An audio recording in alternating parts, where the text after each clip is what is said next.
பார்க்க போறோம்னா வந்து எப்படி வீட்லயே வந்து சிப்ஸ் பண்ணலாம்னு. இப்போ பாத்தீங்கன்னா நான் வந்து வாழைக்காய் ஒன்று வச்சிருக்கேன், சேனக்கிழங்கு இல்லை கருணக்கிழங்கு ஒரு சின்ன பீஸ் எடுத்திருக்கேன். இது கூட 2 உருளைக்கிழங்கு வச்சிருக்கேன். இந்த 2 உருளைக்கிழங்கு, வாழைக்காய், சேனக்கிழங்கு இதை போட்டு நம்ம வந்து சிப்ஸ் பண்ண போகிறோம். வீட்டிலே சிப்ஸ் பண்ணனால நல்லா ஹெல்த்தியாக பண்ணலாம். அது மட்டும் இல்லாமல் ரிப்பீட்டட் ஆயில் அதே யூஸ் பண்ணாமல் நம்ம வந்து ஃப்ரெஷ் ஆயில் யூஸ் பண்ணி பண்ணலாம். அதனால் ஒகேஷ்னலாக அட்லீஸ்ட் மந்த்லி ஒன்ஸ் நம்ம இது மாதிரி பண்ணி சாப்பிட்லாம். நல்ல குழம்பு வகைகளுக்கு எல்லாத்துக்குமே வந்து நல்ல ஒரு சைட் டிஷ்ஷாக இருக்கும். இது எப்படி பண்ண பார்ப்போம். இந்த காய்கறிகள் தவிர நமக்கு வந்து மிளகாத்தூள், உப்பு வேணும், காரமும் உப்பும் போடுறதுக்கு. ஃப்ரை பண்ணுறதுக்கு நமக்கு ஆயில் வேணும். சிப்ஸு வந்து நம்ம நல்லா மெலிசாக வந்து கட் பண்ணணும். அதனால் வந்து நீங்கள் இதர் இந்த மாதிரி கட்டரில் வந்து இந்த மாதிரி கட்டு வரும், சின்னதாக வரும் இல்லை பெருசாக வரும். இது மாதிரி கட் பண்ணலாம். இந்த மாதிரி வச்சுருந்தீங்கன்னா இதுலேயும் உங்களுக்கு இந்த பிளேட்ஸ் இருக்கும், இதுலேயும் நீங்கள் கட் பண்ணலாம். இந்த மாதிரி ட்ரெடிஷ்னல் கட்டரும் இருக்குது, அந்த காலத்துலேருந்து இருக்குது. இது மாதிரி இதில் பார்த்தீங்கன்னா இதில் 2 பிளேட் இருக்கும். இது இந்த மாதிரி நீங்கள் ப்ளெயினாக கட் பண்ணலாம், இல்லைனா வந்து இந்த மாதிரி டிசைனோட கட் பண்ணலாம். இந்த மாதிரி இங்கே ஒரு ஸ்க்ரூ இருக்கும். ஸோ நம்ம வந்து இதை இப்படி ஃபிட் பண்ணிவிட்டு எவ்வளோ சைஸில் நமக்கு எவ்வளோ தின்னாக வேணுமோ அந்த சைஸ் ஏற்ற மாதிரி இவ்வளோ கேப் வேணுமா இல்லை இன்னும் கொஞ்சம் கம்மி கேப் வேணுமா பார்த்துட்டு நம்ம இதை ஸ்க்ரூ பண்ணிக்கலாம். இப்போ இது நிறைய கேப்னால் வந்து இன்னும் கொஞ்சம் ரிலீஸ் பண்ணிவிட்டு இன்னும் கொஞ்சம் தின்னாக வேணும் இப்படி போடலாம். இது ஆக்சுவலாக உங்களுக்கு வந்து சென்னை மார்க்கெட்லேயே கிடைக்கும். நீங்கள் வந்து பார்த்தீங்கன்னா உங்கள் ஷாப்ஸில் எங்கே கிடைக்கும். அதனால் நீங்கள் வெளியே போகும்போது ட்ரை பண்ணி பாருங்க எங்கே கிடைக்குதான்ட்டு. நான் வந்து இதை வந்து ஆன்டிக் ஷாப்பில் இங்கே வாங்கினேன். ஒரு பீஸ் தான் இருந்துச்சு. அதனால் ஸ்பெசிஃபிக்காக எனக்கு ஷாப் சொல்ல முடியாது எங்கே கிடைக்குதுன்ட்டு. பட் செக் பண்ணுங்க எங்கே கிடைக்குதான்ட்டு. ஸோ நம்ம எடுத்து கட் பண்ணி வச்சுக்க போகிறோம். அதுக்கு முன்னாடி வந்து நம்ம இதை பீல் பண்ணணும். தோலை உரிக்கிறதுக்கு நம்ம இந்த மாதிரி நல்ல ஒரு பீலர் எடுத்துக்கோங்க. இதர் இந்த மாதிரி இல்லைனா இதை வச்சு நம்ம தோல் எடுத்துடலாம் நல்லா. ஃபஸ்ட்டு நான் வந்து உருளைக்கிழங்குக்கு வந்து தோல் எடுக்க போகிறேன். இந்த உருளைக்கிழங்கு நீங்கள் ஏற்கனவே பார்த்துருப்பீங்க. இந்த உருளைக்கிழங்கு எப்படி எடுக்கிறது நான் என்னுடைய இன்னொரு ஷோவில் காட்டியிருந்தேன். இந்த மாதிரி நீங்கள் எய்தர் இந்த ரெட் பொட்டேட்டோஸ் இல்லைனா ஒயிட் பொட்டேட்டோஸ் எது உங்களுக்கு கிடைக்குதோ அதை யூஸ் பண்ணிக்கலாம். எல்லாமே வந்து கிட்டத்தட்ட ஒரே டேஸ்ட்டாக தான் இருக்கும். ஸோ இப்போ தோல் சீவியாச்சு. உருளைக்கிழங்கு, வாழைக்காய், சேனக்கிழங்கு, கருணக்கிழங்கு எடுத்து வச்சுருக்கேன் நான். நீங்கள் இப்போ வந்து நம்ம தின் ஸ்லைசஸாக சீவிட்டு நம்ம வந்து பொரிக்க போகிறோம். இங்கே ஒரு பேன் வச்சுருக்கேன், ஆயில் வச்சுருக்கேன். ஆனால் ஃபஸ்ட் நான் ஏற்றிட போகிறேன். ஏன்னா ஒன்று நான் வந்து பொரிக்கலாம். ஃபஸ்ட் நம்ம உருளைக்கிழங்கு பொரிக்கலாம், அதுக்கப்புறமா வந்து வாழைக்காய், அதுக்கப்புறமா சேனக்கிழங்கு பொரிக்கலாம். ஸோ வாழைக்காய் வந்து இது மாதிரி கட் பண்ணிக்கோங்க.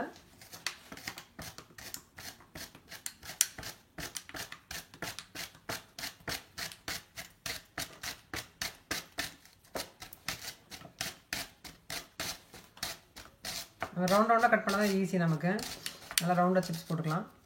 வாழைக்காய் வந்து நல்லா சாம்பார் சாதத்துக்கு, காரக்குழம்புக்கு இதுக்கெலாம் நல்லா கரெக்டாக இருக்கும். ரொம்ப கடைசி வரைக்கும் பண்ண வேண்டாம், இதை கூட பண்ணிடலாம். நம்ம இது ஒரு பிளேட்டில் எடுத்து வச்சிடலாம்.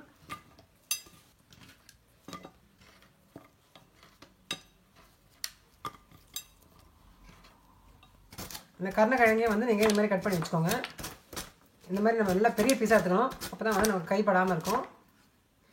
நம்மளாம் பண்ணும்போது வந்து நம்ம கொஞ்சம் ஃபாஸ்ட்டாக பண்ணிட்டோன்னா வந்து நல்லா மெலிசாக வந்துடும்.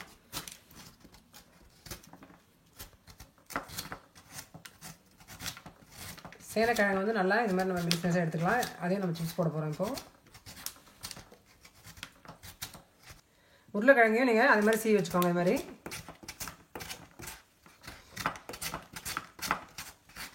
உருளைக்கிழங்கு வந்து நீங்கள் இதில் வந்து மிளகாத்தூள் போட்டுக்கலாம், இல்லைன்னா வந்து உங்களுக்கு பெப்பர் தூள் வேணுன்னா அது கூட போட்டுக்கலாம். டேஸ்ட் டிஃப்ரெண்ட்டாக இருக்கும். நீங்கள் வந்து கட்டரை யூஸ் பண்ணலாம், நைஃபை எடுத்தே வந்து நீங்கள் மெலிசாக இந்த மாதிரி ஹோல்ட் பண்ணிவிட்டு மெதுவாக மெலிசாக தேய்ச்சிங்கன்னாவே நல்லா மெலிசாக கிடைக்கும். இந்த மாதிரி உங்களுக்கு நல்லா க்ரிப்பாக ஹோல்ட் பண்ணிடணும். பொட்டேட்டோ அப்படி பண்ணிங்கன்னா நல்லா மெலிசாக வரும். இந்த மாதிரி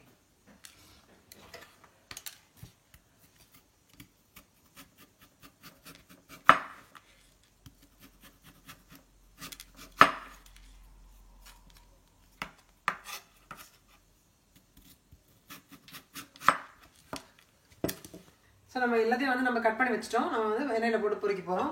நான் ஃபஸ்ட்டு வந்து வாழைக்காய் போட போகிறேன். ஏன்னா நல்லா காஞ்சப்புறம் போடுங்க. இது வந்து எப்படி தூக்கி போடக்கூடாது, அப்போ தெரியும். கிட்ட போய் மெதிச்சா அப்படி வந்து அப்படியே உள்ளே விழுற மாதிரி ஸ்லைட் பண்ணி விட்டால் ஈஸியாக இருக்கும். மேலே போட்டிங்கன்னா வந்து எண்ணெய் தெரிக்கும். எல்லாத்தையும் ஒன்றாவே போட்டுடலாம். நம்ம மெதிசாக தான் இருக்குல்லையா. நல்லா 5 மினிட்ஸ் வந்து நல்லா கொஞ்சம் வந்து திருப்பி போட்டுருந்தோன்னா நம்ம மொறு நல்லா நம்மளோட வாழைக்காய் சிப்ஸ் வந்து ரெடி ஆகிடும். அது நல்லா எண்ணெயை நிறுத்திட்டு எடுங்க. இது நம்ம வீட்லயே இப்படி பண்ணி சாப்பிடும்போது நல்ல ஒரு திருப்தியாக இருக்கும் நமக்கு. இது பொரிக்கும் போது தெரியும், பார்த்தீங்கன்னாலே உங்களுக்கு வந்து நல்லா ஹார்டாக வரும். இந்த மாதிரி நல்லா கிறிஸ்பியாக, ரொம்ப ஹார்டு கிடையாது, கிறிஸ்பியாக எடுத்துகிட்டு நம்ம உடனே வந்து மிளகாத்தூள் உப்பில் போட்டு நம்ம குலுக்கி வச்சிட போகிறோம். நல்லா ஃபஸ்ட் எடுத்துருவோம்.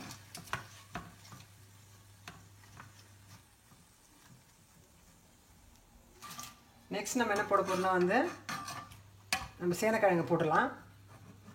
இந்த வாழைக்காவும் சேனக்கிழங்கும் கொஞ்சம் எக்ஸ்ட்ரா டைம் ஆகும். இது ஒரு 5 மினிட்ஸ், இது ஒரு 5 மினிட்ஸ் இல்லை 4 மினிட்ஸ். இந்த உருளைக்கிழங்கு வந்து கொஞ்சம் சீக்கிரமாக ஆகிடும், ஒரு 3 மினிட்ஸில். ஸோ மொத்தமே எல்லா சிப்ஸுமே வந்து நம்ம ஒரு 12 மினிட்ஸில் பண்ணிடலாம். இதையும் போடுங்க, கிட்ட போடுங்க. இந்த மாதிரி எல்லாத்தையும் வெறும் உப்பு மிளகாத்தூள் தான் நம்ம காரத்துக்கு போடுறதா இருந்தால் கூட அந்த காயங்களே வந்து கொஞ்சம் டிஃப்ரெண்ட்டான டேஸ்ட் கொடுக்கும் சிப்ஸ்க்கு. ஸோ இது வேகட்டும். அந்த டைமில் வந்து நம்ம இந்த வாழைக்காய்க்கு மிக்ஸ் பண்ணிக்கலாம். ஃபஸ்ட்டு உப்பு போட்டுக்கோங்க. ஒரு நல்லா ஒரு ஃபுல் ஸ்பூன் ஒன்று போட்டிருக்கேன். இது கூட வந்து மிளகாத்தூள் போடும்போது காரத்துக்கு ஏற்ற மாதிரி நம்ம போட்டுக்கலாம். இது மிக்ஸ் பண்ணி கொடுக்குங்க. நல்லா ஒரு மாதிரி லைட் ரெட் கலரில் வரும். இந்த டைமில் வந்து சிப்ஸையும் போட்டுக்கலாம். நல்லா இப்படி ஷேக் பண்ணிடுங்க.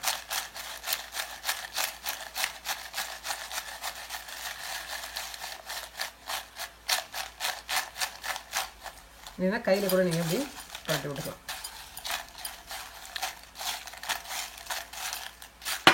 ஸோ நல்லா கலரிட்டு நம்ம சிப்ஸ் எடுத்து வச்சிடலாம். நமக்கு இதுக்கு அட்லேயே வந்து நமக்கு இன்னும் கொஞ்சம் மிளகாத்தூள் உப்பு இருக்குது. நம்ம இந்த பவுலே வந்து அடுத்த சிப்ஸுக்கும் யூஸ் பண்ணிக்கலாம். நம்ம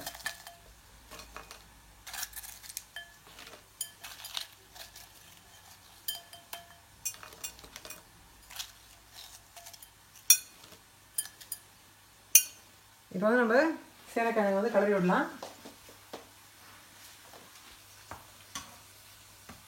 நல்லா வெந்துட்டுருக்கு. நல்லா வந்து ஒரு 4 மினிட்ஸ் நல்லா ஹை ஹீட்டில் வந்து பொரிச்சிங்கன்னா இந்த மாதிரி நல்லா வந்துடும்.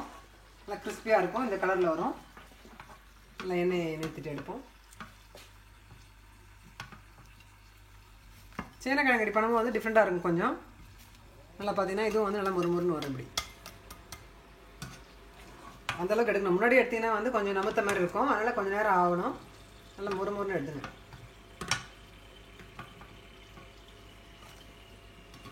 சில டைமில் வந்து சேனக்கிழங்கு வந்து கொஞ்சம் நம்ம ஆகிடும் ஒரு மாதிரி. அந்த டைமில் நீங்கள் வந்து என்ன பண்ணணும், மேபி கொஞ்சம் புளி பேஸ்ட் லேசாக வந்து நம்ம அது மேலே தடவி விட்டுக்கலாம். ஏன்னா நம்ம சாதாரணமாக பொரியல் பண்ண கூட அதில் புளி கொஞ்சம் சேர்த்தா நமக்கு அந்த நம்ம இருக்காது அவ்வளோவா. ஸோ நெக்ஸ்ட் வந்து நம்ம அதுக்கு மிக்ஸ் பண்ணுறதுக்கு முன்னாடி நம்ம இந்த உருளைக்கிழங்கை போட்டுட்டு அப்புறமா மிக்ஸ் பண்ணலாம். அதுக்கு உருளைக்கிழங்கு நல்லா எடுத்து உள்ளே போடுங்க. மாதிரி உருளைக்கிழங்கு வந்து சீக்கிரமாக வெந்துடும். அது ரொம்ப ஹார்டாக இல்லாட்டி குண்டாக இல்லாட்டி 3 மினிட்ஸில் பார்க்கணும். பட் பொரிக்கும் போது வந்து நல்லா நம்ம கொஞ்சம் திருப்பி விட்டு பொரிக்கணும்.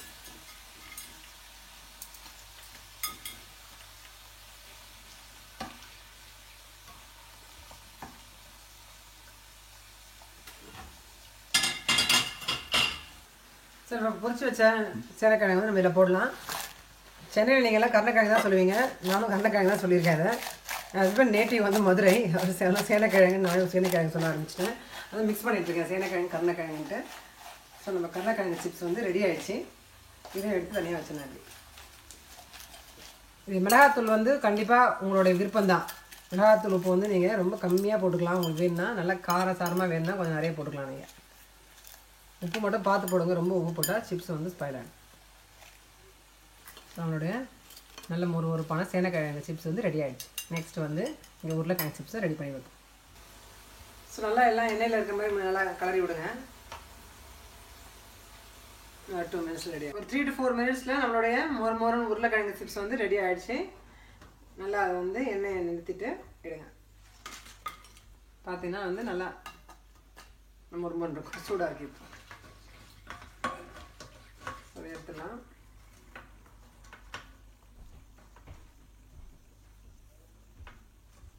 ஸோ இப்போ வந்து நம்ம உருளைக்கிழங்கு சிப்ஸுக்கும் வந்து நம்ம காரம் போடலாம். இந்த காரமே அதுக்கு ஓகேவாக தான் இருக்கும். வேணுன்னா அப்புறமா போட்டுக்கலாம். இப்போ என்ன இருக்குது, இதையும் வந்து நல்லா புளிக்கோங்க. அது குடும்பமாக தெரியும் நல்லா உங்களுக்கு அந்த முறுமுறுப்பு தன்மை. கையிலையும் போட்டு புளிக்கலாம். உருளைக்கிழங்குலாம் ரொம்ப காரம் போடாதீங்க. அது நல்லா ஒட்டிக்கணும் மெலிசாக இருக்கனால. நம்ம வீட்டிலே பண்ணும்போது நல்லா திருப்தியாக இருக்கும். அதுக்காக நம்ம வீட்டிலே இதை பண்ணுறோம். சரி, நான் 3 டைப் ஆஃப் வெஜிடபிள் சிப்ஸ் பண்ணியிருக்கோம். ஒன்று வந்து வாழைக்காய், அதுக்கப்புறம் வந்து சேனக்கிழங்கு, அப்புறம் உருளைக்கிழங்கு. இந்த மாதிரி நீங்கள் வந்து கெஸ்ட்டு வந்தால் கூட நீங்கள் வந்து சர்வ் பண்ணலாம் டிஃப்ரெண்ட் டைப்ஸ். இல்லைன்னா வந்து ஒரு சிப்ஸ் டிஃப்ரெண்ட்டாக நீங்கள் ஒரு நாளைக்கு பண்ணி சாப்பிட்லாம். இந்த எல்லா சிப்ஸுமே வந்து உங்களுக்கு ரொம்ப பிடிச்சிருக்கும்னு நினைக்கிறேன். கண்டிப்பாக நீங்கள் சீக்கிரமாக ட்ரை பண்ணுவீங்கன்னு நினைக்கிறேன். உங்கள் கமெண்ட்ஸ் போஸ்ட் பண்ணுங்கள். தேங்க்ஸ்.